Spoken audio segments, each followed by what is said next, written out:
नाशिकमध्ये निवडणूक निकालानंतर मोठा ट्विस्ट. गोकुळ गीतेनं एकनाथ शिंदेंचा फोन, आमदार मुंबईकडे रवाना.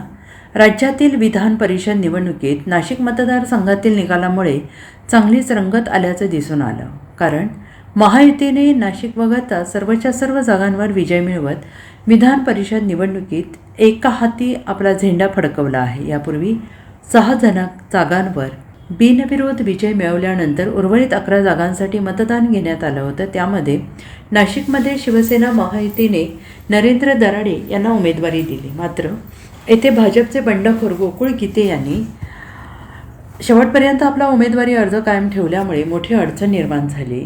अखेर आजच्या निकालात येथे नरेंद्र दराडेंना धक्का बसल्याचं दिसून आले. कारण गोकुळ गीतेंनी विजय मिळवल्याने अनेकांच्या भुवया उंचावल्या आहेत. आता गोकुळ गीते शिंदेंच्या शिवसेनेत पक्षप्रवेश होणार असल्याची चर्चा आहे.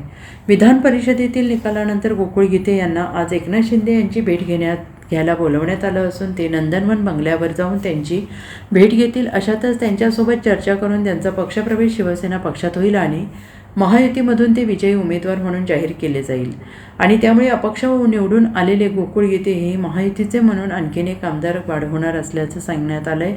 दरम्यान ओझर विमानतळावर जाण्याआधी त्यांनी माध्यमांना प्रतिक्रिया दिली.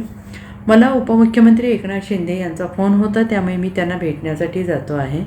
राजकीय भूमिका काय आहे ते 1 तासाने तुम्हाला कळेल. मी नंदनवन येथे एकनाथ शिंदे यांना भेटण्यासाठी जात आहे, असं गोकुळ गीते यांनी म्हटलं आहे.